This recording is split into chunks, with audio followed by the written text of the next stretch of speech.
ಆಸಿಡ್ನ ಆಕ್ರಮಣ ನಡೆದಂಥದ್ದು. ಎಂದೂ ಸಹ ನನಗೆ ತೊಂದರೆ ಆಯಿತು, ನನಗೆ ಈ ರೀತಿ ಆಗಿದೆ ಅಂತಕ್ಕಂಥದ್ದು ನಾನು ನೋವು ಪಡಲೇ ಇಲ್ಲ. ಅವರು ಧೈರ್ಯವಾಗಿ ಎದುರಿಸಿದ್ರು.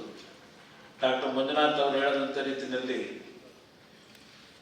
ಎಲ್ಲಿ ಅವ್ರ ಮನೆಗೆ ಬಂದ ಮೇಲೆ ಆ ಕರಡಿನಲ್ಲಿ ಅವ್ರ ಮುಖ ನೋಡಿದ್ರೆ ಅವರ ಮಾನಸಿಕವಾಗಿ ಏನು ಕಷ್ಟ ಅನುಭವಿಸ್ಬೋದು ಅಂತಕ್ಕಂಥದ್ದು ಇವರೆಲ್ಲ ಅವ್ರ ಮುಖ ನೋಡಬಾರ್ದು ಅಂತಕ್ಕಂಥದ್ದಕ್ಕೇನು ಆ ಮಿರರ್ ಮೇಲೆ ಪೇಪರ್ಗಳು ನಡೆಸಿದ್ರು, ಅದನ್ನೆಲ್ಲ ತೆಗೆಸಿದ್ರು. ಅವರೇ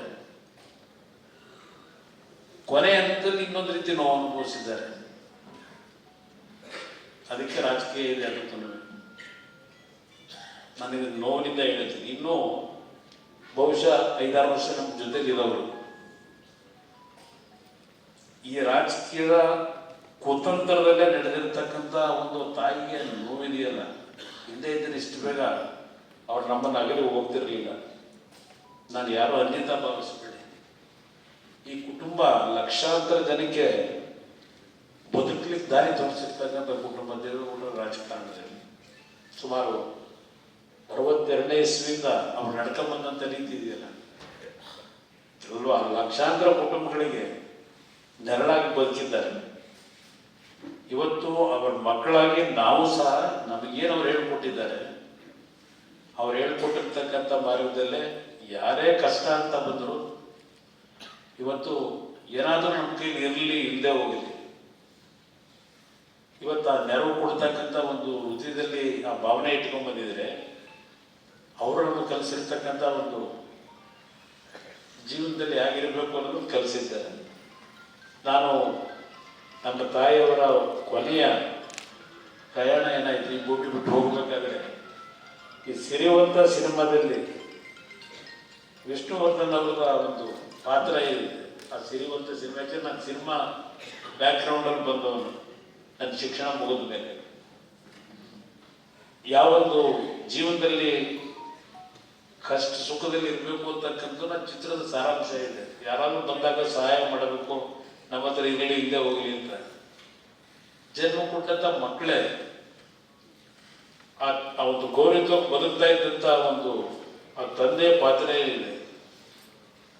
ಅವರ ಬದುಕಿಗೆ ಸಾಲ ಮಾಡುವಂತೇಳಿ ಸಾಲ ಮಾಡಿಸಿ ಆ ಹೃದಯಾಘಾತದಲ್ಲಿ ತೀರ್ಕೊಂಡು ಹೋದಾಗ ಇದೇನೋ ಬರ್ತಾರಲ್ಲ, ಮಂಜುನಾಥ್ ಅವರು ಸ್ವರ್ಗದ ಬಾಗಲ ಕತೆ ಹೇಳ್ತಾ ಇದ್ರು. ಅಲ್ಲಿ ಆ ಇಬ್ಬರು ಯಮದೂತರು ಬರ್ತಾರಲ್ಲ ಕರ್ಕೊಂಡು ಹೋಗೋದಕ್ಕೆ ಆ ಪಾತ್ರಧಾರಿನ, ಇಲ್ಲ ನನ್ನನ್ನ ಈ ತರ ಏನು ಸತ್ತಿದ್ದೇನೆ, ನಾನು ಸತ್ತ ಮೇಲೆ ಜನ ಯಾವ ರೀತಿ ನನ್ನನ್ನು ಕಳಿಸ್ಬೋದು, ನನ್ನ ಬಗ್ಗೆ ಪ್ರೀತಿ ತೋರಿಸ್ಬೋದು ನೋಡಬೇಕಲ್ಲ ಅಂತೇಳಿ ಯಮದೂತರಿಗೆ ಹೇಳಿ ಆ ಜನಗಳ ಭಾವನೆಯನ್ನ ನೋಡಬೇಕು ಅಂತಕ್ಕಂಥ ಆ ಸನ್ನಿವೇಶ ಇದೆಯಲ್ಲ. ನನಗೆ ನಮ್ಮ ತಾಯಿಯ ಅಗಲಿಕೆ ಏನಿದೆ, ಅವರ ಮರಣ ವಾರ್ತೆಯನ್ನು ಕೇಳದಂಥ ಕ್ಷಣದಿಂದ ನಮ್ಮ 14 ಮನೆಯಲ್ಲಿ ನಮ್ಮ ತಂಗಿ ಮನೆಯಲ್ಲಿ ಅವರು ಇದ್ರು, ಅವರ ಜೀವನ ಕಳೆದಿದ್ದಾರೆ. ಅವತ್ತು ರಾತ್ರಿ 8 ಗಂಟೆಯಿಂದ ಪ್ರಾರಂಭ ಆಗಿ ಮಾರನೇ ದಿನ 12 ಗಂಟೆವರೆಗೆ ಬಂದಂಥ ಜನ. ಅದ್ರ ಜೊತೆಗೆ ಅಲ್ಲಿಂದ ಹೊರಟ ನಂತರ ಅವರು ಅವರ ಜನ್ಮಸ್ಥಳಕ್ಕೆ ಆ ಭೂಮಿ ಹೋಗ್ತಕ್ಕಂಥದ್ದಕ್ಕೆ ಹೋದಂಥ 17 ಗಂಟೆಯ ಪ್ರಯಾಣ. ಡಾಕ್ಟರ್ ಮಂಜುನಾಥ್ ಅವರು ಹೇಳಿದಂಥ ರೀತಿಯಲ್ಲಿ ನಾವು ಏನು ರಾಜಕೀಯದ ಸ್ಥಾನಮಾನಗಳು ಪಡೀಲಿ, ಎಷ್ಟು ಆಸ್ತಿ ಸಂಪಾದನೆ ಮಾಡಲಿ, ಯಾವುದೂ ನಮ್ಮ ಜೊತೆ ಬರೋದಿಲ್ಲ, ಉಳಿಯೋದು ಒಂದೇ ಅಂತಕ್ಕಂಥದ್ದು ಆ ತಾಯಿ ನನಗೊಬ್ಬನಿಗೆ ತಾಯಿ ಅಲ್ಲ, ಇಡೀ ಸಮಾಜದಲ್ಲಿ ಹಲವಾರು ಬಡ ಕುಟುಂಬಗಳಿಗೆ ತಾಯಿಯಾಗಿದ್ದಂಥವ್ರು. ಅವರು ಹೋಗ್ತಕ್ಕಂಥ ಅವರ ಸುದೀರ್ಘ ಜೀವನ ಇದೆಯಲ್ಲ, ಎಂದೂ ಸಹ ನಾನು ಆ ರೀತಿ ಬದುಕಬೇಕು, ಒಡವೆ ತಗೋಬೇಕು, ಅದು ಬೇಕು ಇದು ಬೇಕು ಅಂತ ಎಂದೂ ಆಸೆ ಪಟ್ಟವರು ಅಲ್ಲ. ಹೋಗಬೇಕಾದ್ರೆ ಅವ್ರ ಹತ್ರ ಏನೂ ಇರಲೂ ಇಲ್ಲ. ಆದ್ರೆ ಹೋಗಬೇಕಾದ್ರೆ ಈ ನಾಡಿನ ಜನತೆ ನೀವು ಕೊಟ್ಟಂತ ಪ್ರೀತಿ ಇದೆಯಲ್ಲ, ನಾವು ಹೋಗಬೇಕಾದ್ರೆ ಅದೇ ನಮ್ಮ ಆಸ್ತಿ ಅಂತಕ್ಕಂಥದ್ದನ್ನ ನಾನು ತಿಳ್ಕೊಂಡಿದ್ದೀನಿ ಅವರಿಂದ. ಇವತ್ತು ಇಷ್ಟು ತಡವಾದರೂ ತಾವೆಲ್ಲ ಬಂದು ಅವರ ಒಂದು ಆತ್ಮಕ್ಕೆ ಶಾಂತಿ ಕೋರ್ಲಿಕ್ಕೆ ಏನು ಬಂದಿದ್ದೀರಿ. ಇವತ್ತು ಒಂದು ಮಾತು ಹೇಳ್ತೀನಿ, ನಮ್ಮ ಅಕ್ಕ ನಿಮ್ಮ ಹೆಸರು ಗೊತ್ತಾಗಲ್ಲ, ನಳಿನಿ ವೆಂಕಟಪ್ಪ ಅವ್ರು ಹೇಳಿದ್ರು, ಅವರ ಹೆಸರಿನಲ್ಲಿ ಕೆಲವು ಶಾಶ್ವತವಾದಂಥ ರೀತಿಯಲ್ಲಿ ಕೆಲವು ಯೋಜನೆಗಳನ್ನು ಅನುಷ್ಠಾನಕ್ಕೆ ತರಬೇಕು. ಅವರು ಬರೀ ಸಾಮಾನ್ಯ ಮಹಿಳೆ, ಒಂದು ಹಳ್ಳಿಯಿಂದ ಬಂದಂಥ ಒಬ್ಬ ಸಾಮಾನ್ಯ ಮಹಿಳೆ ಅಂತಕ್ಕಂಥದ್ದು ನಮ್ಮಲ್ಲಿ ಇಲ್ಲ. ನನ್ನಲ್ಲಿ ನಮ್ಮ ತಂದೆಯವರೇ ಹೇಳ್ತಾರೆ, ಇಲ್ಲಪ್ಪ ಅವ್ರಿಗೆಲ್ಲೋ ಅಪ್ಪಿತಪ್ಪಿ ಹುಟ್ಟುಬಿಟ್ಟಿದ್ರು, ಯಾವುದೋ ಜನ್ಮದಲ್ಲಿ ಅವರು ಏನು ದೇವರಾಗಿದ್ದಾರೋ ಗೊತ್ತಿಲ್ಲ, ಆ ದೇವರ ಶಕ್ತಿ, ದೈವ ಶಕ್ತಿ ಅವರಲ್ಲಿ ಇತ್ತು ಅಂತಕ್ಕಂಥದ್ದನ್ನ ಇವತ್ತು ನಮ್ಮ ತಂದೆಯವರು ಈಗಲೂ ನೆನೆಸ್ಕೊಳ್ತಕ್ಕಂಥದ್ದನ್ನ ನೋಡ್ತಾ ಇದ್ದೇನೆ. ಬಹುಶಃ ನಾನು ನೋಡಿದಂಥ ರೀತಿಯಲ್ಲಿ ಅವರೇನು ಬೆಳಿಗ್ಗೆ ಎದ್ದು ರಾತ್ರಿ ಮಲಗೋದಕ್ಕಿಂತ ಮುಂಚೆ ಸಾಯಂಕಾಲ ನಮ್ಮ ತಂದೆಯವರು ಅವ್ರ ಫೋಟೋ, ಅವರ ಕೂತ್ಕೊಳ್ತಕ್ಕಂಥ, ಯಾಕೆಂದ್ರೆ ಅವ್ರು ನಡೆಯಕ್ಕಾಗಲ್ಲ, ಕೂತ್ಕೊಳ್ತಕ್ಕಂಥ ಚೇರ್ ಪಕ್ಕದಲ್ಲೇ ಒಂದು ತುಳಸಿ ಪೂಜೆ ಮಾಡ್ತಾ ಇರತಕ್ಕಂಥ ಫೋಟೋ ನಮ್ಮ ತಾಯಿ. ಇನ್ನೊಂದು ಅವರ ನಗುಮುಖದ ಸೆಂಟರ್ ಇರ್ತಕ್ಕಂಥ ಫೋಟೋ, ಎರಡನ್ನೂ ಇಟ್ಕೊಂಡಿದ್ದಾರೆ. ಬೆಳಗ್ಗೆ ಎದ್ದು ಒಂದು ಹೂ ಮುಡಿಸಿ ಅವರು ಪೂಜೆ ಮಾಡ್ತಾರೆ. ಇದನ್ನು ದಿನ ನೋಡ್ತಾ ಇದ್ದೇನೆ. ಯಾಕೆ ಹೇಳ್ತೀನಿ ಅಂದ್ರೆ, ಇವತ್ತಿನ ಸಮಾಜ ಬಹಳ ದಾರಿ ತಪ್ಪು ಹೋಗ್ತಾ ಇದ್ದಾರೆ. ಭಗವಂತ ಎಲ್ಲನೂ ಕೊಟ್ಟಿದ್ದಾನೆ, ಎಲ್ಲ ರೀತಿಯ ಶ್ರೀಮಂತಿಗೆ ಇದೆ, ಆದರೆ ನೆಮ್ಮದಿ ಅಂತಕ್ಕಂಥದ್ದು ಇವತ್ತು ಹಲವಾರು ಕುಟುಂಬದಲ್ಲಿ ಕಾಣ್ತಾ ಇದ್ದಾನೆ. ಇವತ್ತು 72 ವರ್ಷಗಳ ದಾಂಪತ್ಯ ಜೀವನ ನಿರ್ವಹಣೆ ಮಾಡಿದ್ದಾರೆ ನಮ್ಮ ತಾಯಿ ಮತ್ತು ನಮ್ಮ ತಂದೆ. ಅವರು ಆಸಿಡ್ನ ಪ್ರಕರಣ ಆದ್ಮೇಲೆ ಅವರ ಮುಖದಲ್ಲಿ ಯಾವೊಂದು ನೋವು ಅನುಭವಿಸಿದ್ರು, ಅವರ ಮುಖದಲ್ಲಿದ್ದಂಥ ಒಂದು ಅಂದ ಎಲ್ಲ ಹಾಳಾಗಿತ್ತು. ನಮ್ಮ ತಂದೆ ಒಂದು ದಿವಸವೂ ಸಹ ಅವರ ರೂಪದ ಬಗ್ಗೆ ಚೆಂದ ನೋಡಲಿಲ್ಲ. ಅವ್ರ ಹೃದಯದಲ್ಲಿದ್ದಂಥ ಏನು ಅದನ್ನು ಯಾವ ರೀತಿ ಹೇಳಬೇಕು ಗೊತ್ತಿಲ್ಲ. ನಾನು ಯಾವ ಮಟ್ಟಕ್ಕೆ ನಮ್ಮ ತಂದೆಯವರು ಅವರನ್ನು ಪ್ರೀತಿಸ್ತಾ ಇದ್ರು ಅಂದ್ರೆ, ಕೊನೆಯ ಹಂತದಲ್ಲಿ ಊಟ ಮಾಡ್ತಿರ್ಲಿಲ್ಲ ಅವರು. ಇವರು ವೀಲ್ ಚೇರ್ನಲ್ಲಿ ಬರಬೇಕು, ಬಂದು ಬೈದು 2 ತುತ್ತು ತಿನ್ನಿಸ್ಬೇಕು. ಇಲ್ಲಿ ನಮ್ಮ ಶೈಲು ಅವಳೇನಂತದ್ದು ಪ್ರೆಷರ್ ಹಾಕೋಳು.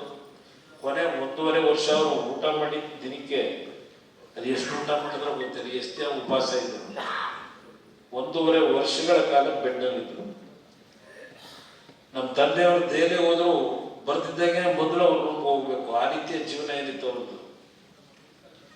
ಈ ನಾಡಿನ ಜನತೆಗೆ ನಾನು ಈ ಒಂದು ನುಡಿನಮರದ ಕಾರ್ಯಕ್ರಮದಲ್ಲಿ ಈ ವೇದಿಕೆ ಮುಖಾಂತರ ಹೇಳೋದು, ಕುಟುಂಬಗಳಲ್ಲಿ ಎಷ್ಟೇ ಭಿನ್ನಾಭಿಪ್ರಾಯಗಳಿರಲಿ, ನಿಮ್ಮ ತಂದೆ ತಾಯಿದ್ರು ನಿಮ್ಮ ಒಡ ಹುಟ್ಟಿದವ್ರ ಜೊತೆನಲ್ಲಿ, ಯಾಕೆಂದ್ರೆ ಕಳ್ಕೊಂಡ ಮೇಲೆ ನಾವು ಯೋಚನೆ ಮಾಡೋದು ಉಪಯೋಗ ಬರೋದಿಲ್ಲ.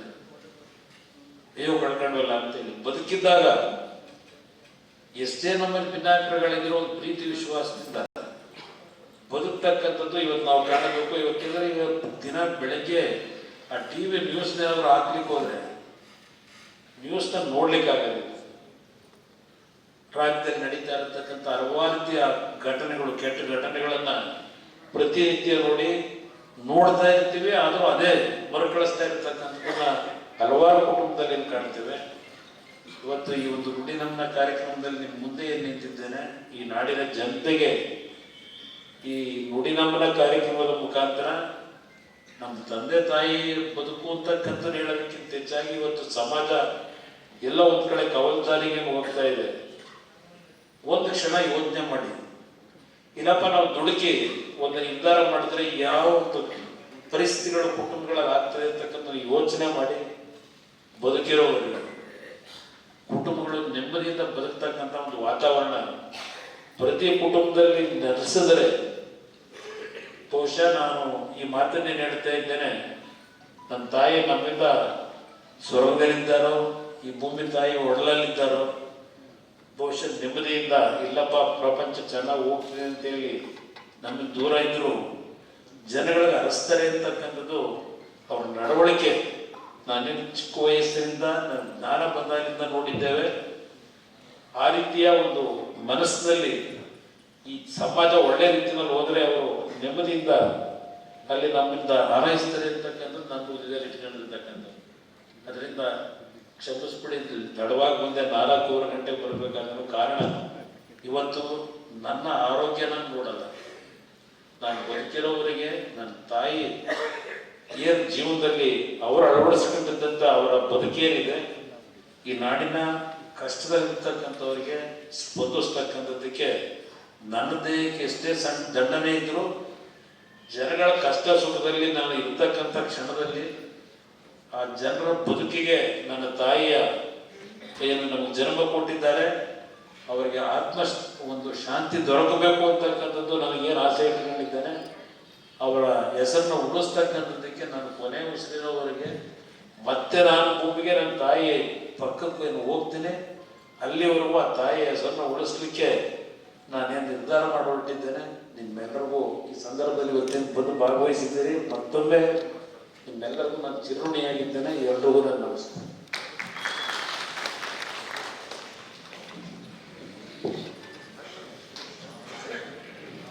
ತಮ್ಮ ಅದ್ಭುತವಾದಂಥ ಒಡಲಾಳದ ಮಾತು